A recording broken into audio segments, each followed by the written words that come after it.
am here to talk about today is her life and how she was failed by, manipulated by, and used by people of authority that she admired and trusted right up into her final days. Miss Birchmore was a vulnerable person who had one constant in her life since childhood: her unwavering admiration of police officers, of those serving the military, people in uniform, people with oaths and duties to protect and serve. The admiration led her to form relationships with men who were willing to take advantage of her.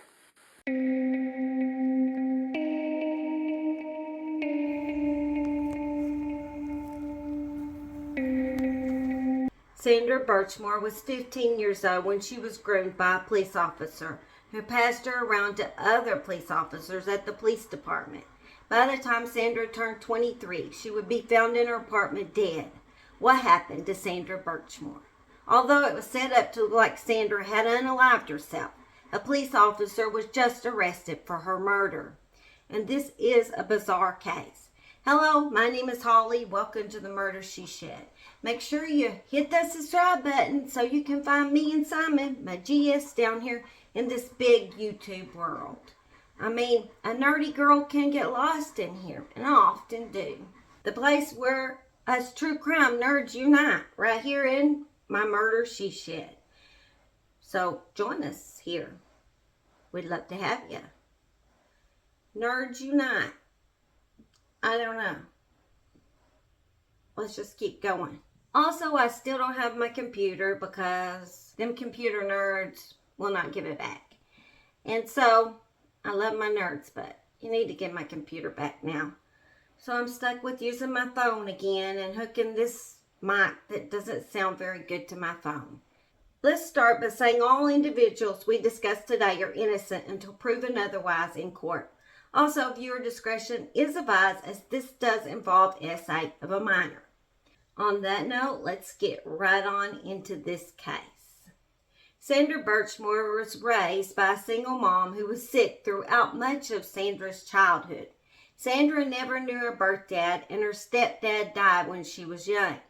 So Sandra longed for a father figure in her life. So in 2010, when Sandra decided to join the Stoughton, Massachusetts Police Department's Explorers program when she was 13 years old, she thought that she had found a group of men to look up to. Instead, she was entering a den of predators.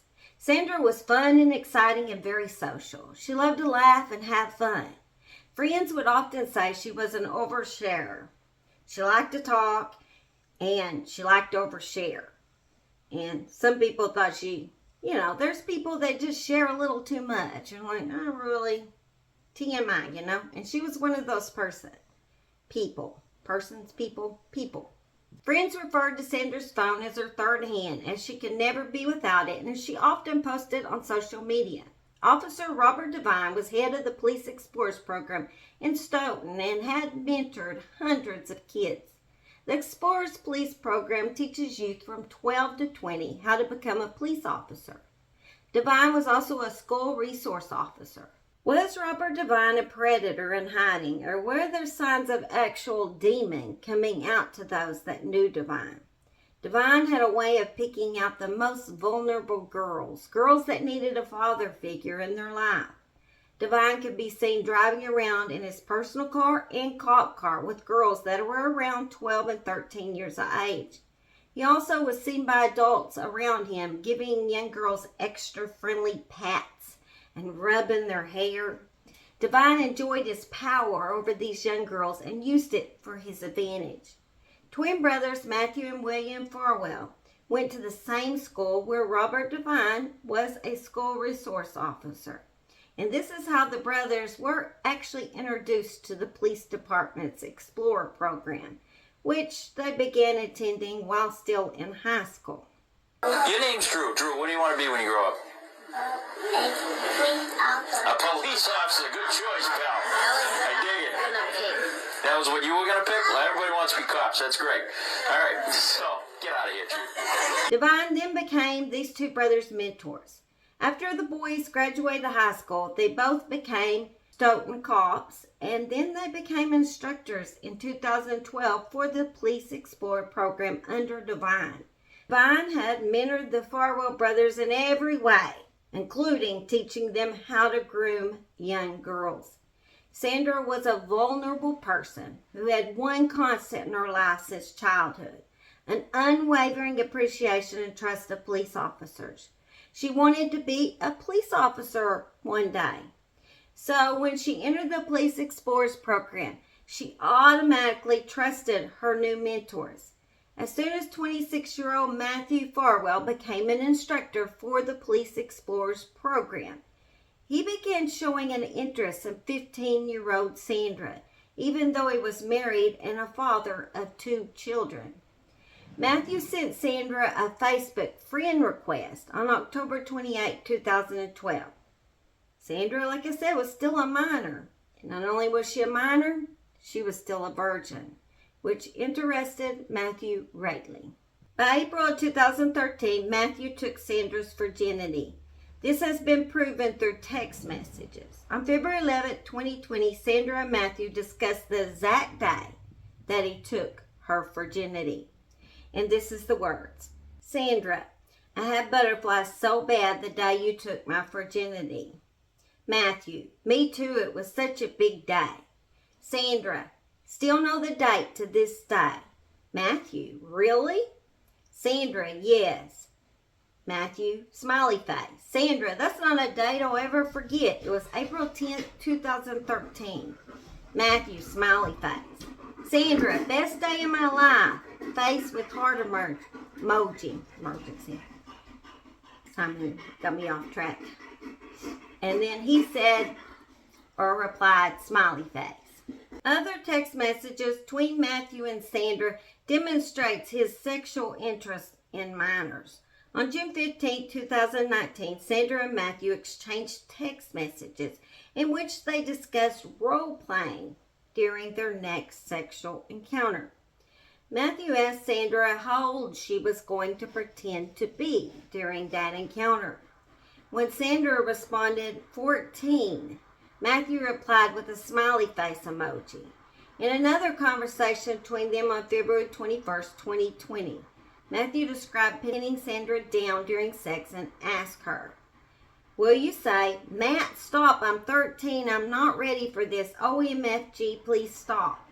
There's also text messages, several text messages, in which Matthew instructs Sandra to act as if he were her older brother, coming into her room at night to have sex with her. One of Sandra's relatives admitted knowing that Sandra met with Matthew on several occasions. She told the relative that he was helping her with homework, and this must have actually been true at first, because a conversation from April 5th, 2020, Matthew told Sandra that he knew that she wanted to take her virginity when he started helping her with schoolwork. Later, it was found out that while Matthew was on duty, he would drive to the high school in order to essay her inside of his police car. Text messages between Matthew and Sandra indicate that on multiple occasions, he left work during his shifts to meet and at times engage in sexual activities with Sandra. These encounters occurred at various locations, including Sandra's childhood home in Stoughton, her apartment as an adult in Canton, a Costco parking lot in Stoughton, and a Five Guys parking lot in Canton. Matthew also had rape fantasies in which he would ask Sandra to participate in. For example, in one text conversation on November 8, 2020, Matthew told Sandra that he enjoyed having sex with her. When Sandra asked what would be perfect for him, he replied, you say no and make me take it. Full rape. When Sandra indicated that she was amenable to that, Matthew responded, doesn't matter, I'll do whatever I want anyways. During another text message conversation between the two, Matthew instructed Sandra to call him Daddy during sexual encounters. He also texted that Daddy was going to engage in sex with her. He also indicated that when he was done, he was going to grab her hair, pull her head back, and tell her to keep her effing mouth shut. When Sandra was 16, Matthew introduced the idea of choking, which will be of interest to know when we discuss Sandra's death. In text between the two, Matthew texted he was going to cover her mouth during sex and maybe I'll choke you a little. In that same conversation, he texted, I'll grab your throat and you won't say a word to anyone. On October 15, 2020, Matthew told Sandra that during their next sexual encounter, he was going to grab her throat and say, shut the F up now or I won't pull out. On November 13, 2020, they again discussed choking. In that conversation, he told Sandra, maybe I'll hold you down by your throat while I pound you. He asked her how tight he should squeeze and then stated that he wanted her to feel like, OMG, this is really happening and I can't stop it. Matthew's brother, William Farwell, and Robert Devine also had sexual relations with Sandra, but I'm not sure if she was still a minor when that occurred. The three police officers just passed her around like she was a toy. At least 2 officers, they allege, had sex with Sandra in patrol cars. One was Matthew. And they also encouraged her to engage in sex acts with others. William Farwell would encourage Sandra to secretly record her sexual encounters and send him the photos or videos, including an August 2020 photo that depicted the male genitalia of an unnamed Stoughton officer. On October 5, 2020, Sandra learned that Matthew's wife was pregnant with the couple's 3rd child. Sandra was upset by that. Sandra threatened Matthew that she's going to tell his wife that he had been having sex with her for nearly 10 years. Sandra told Matthew that she wanted a baby, and he could either comply or she was going to tell everyone about her abuse as a minor. Matthew agreed to the arrangement. He knew if Sandra's abuse ever got out, he would lose his job, family, and could serve some jail time.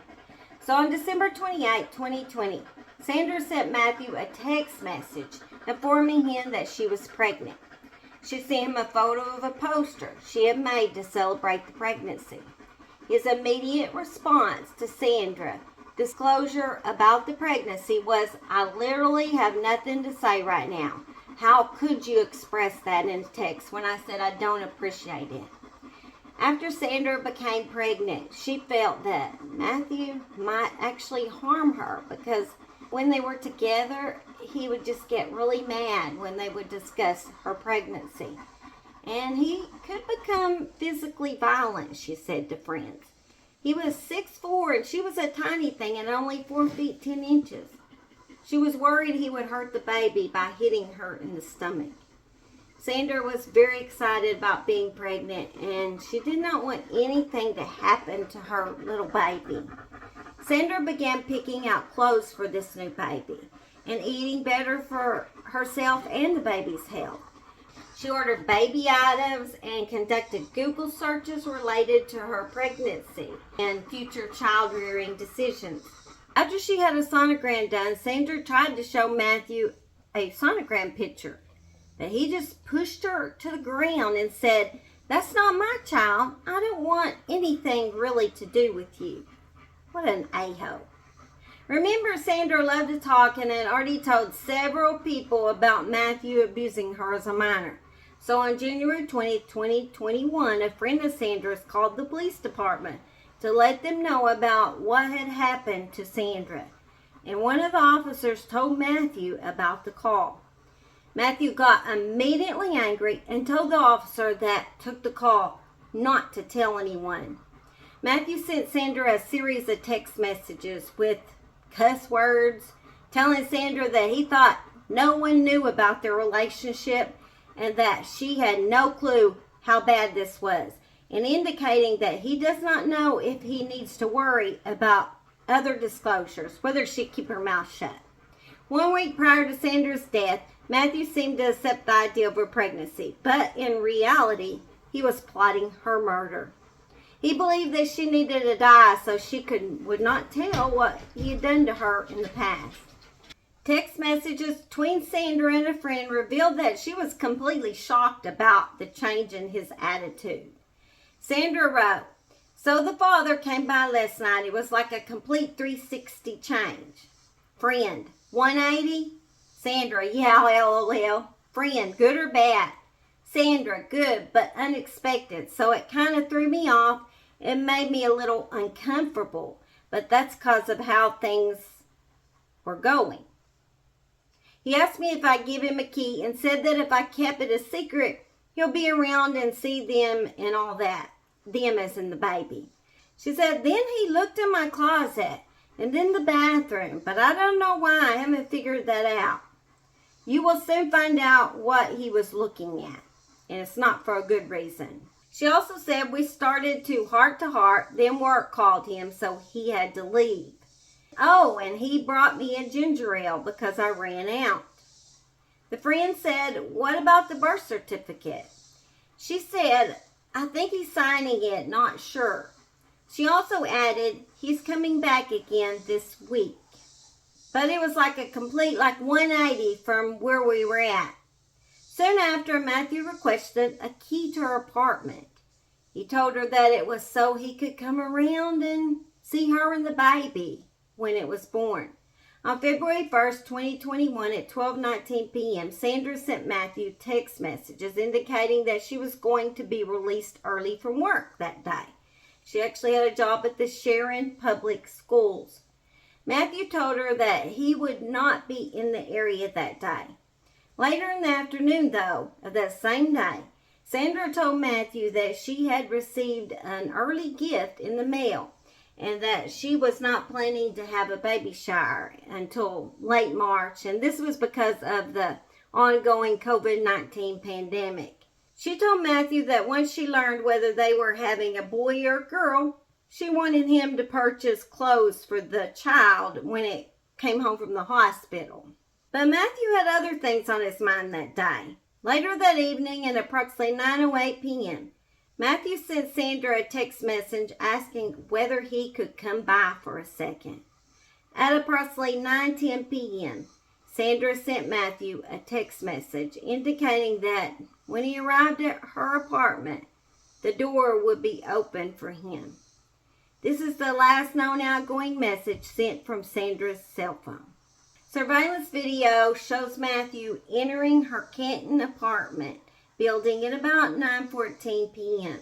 In the surveillance video, Matthew is wearing street clothes, a hoodie, a COVID face mask, which friends would say was unusual because he refused to wear a mask anywhere besides work.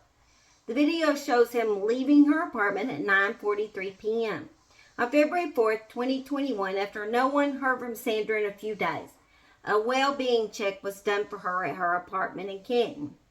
When police officers entered Sandra's apartment, they found her body hanging by her neck from her bedroom closet door.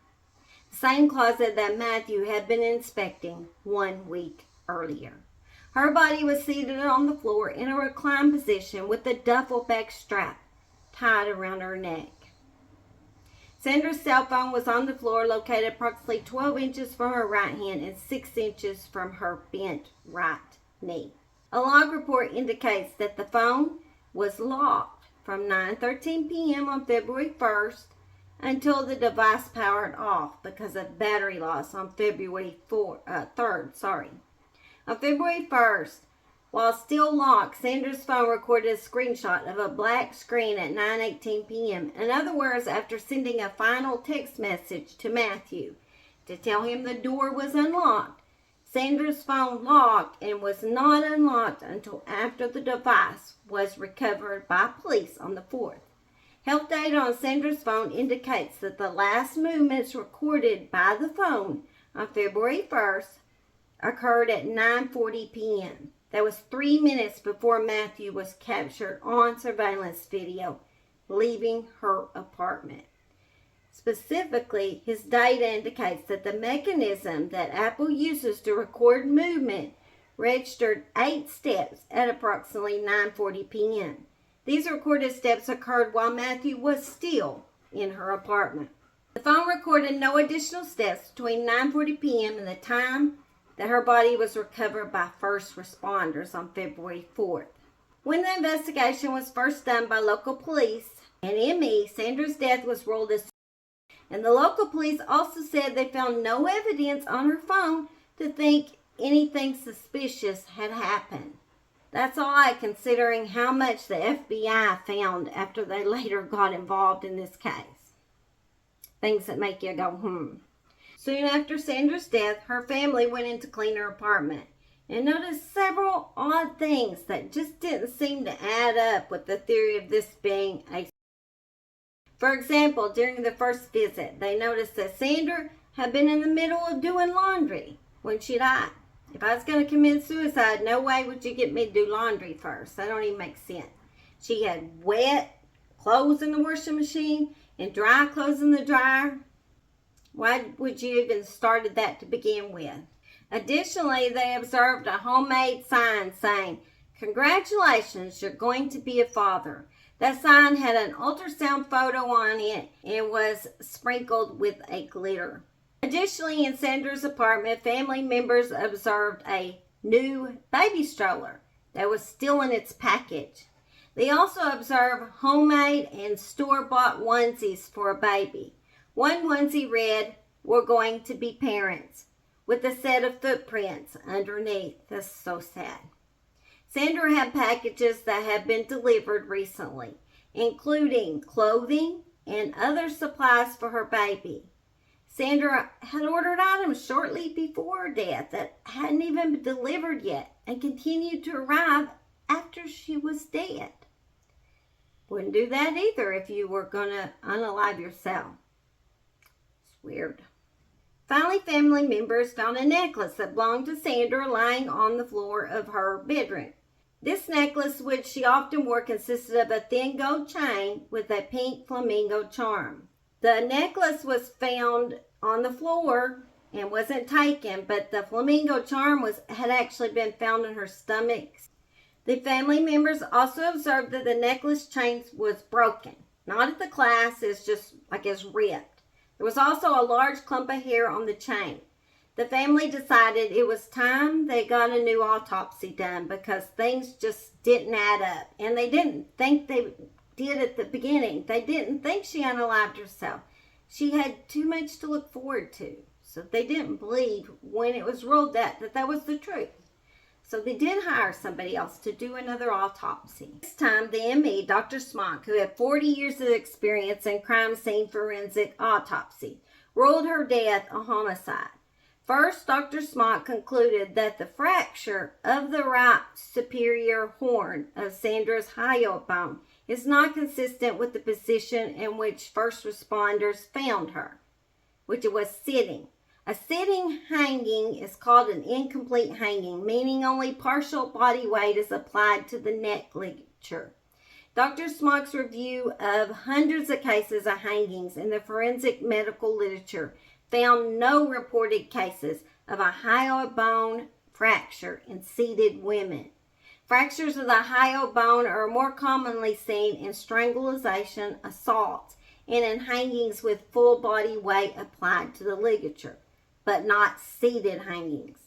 Second, Dr. Smock noted that during the autopsy, a pattern imprint was documented on Sandra's right upper chest.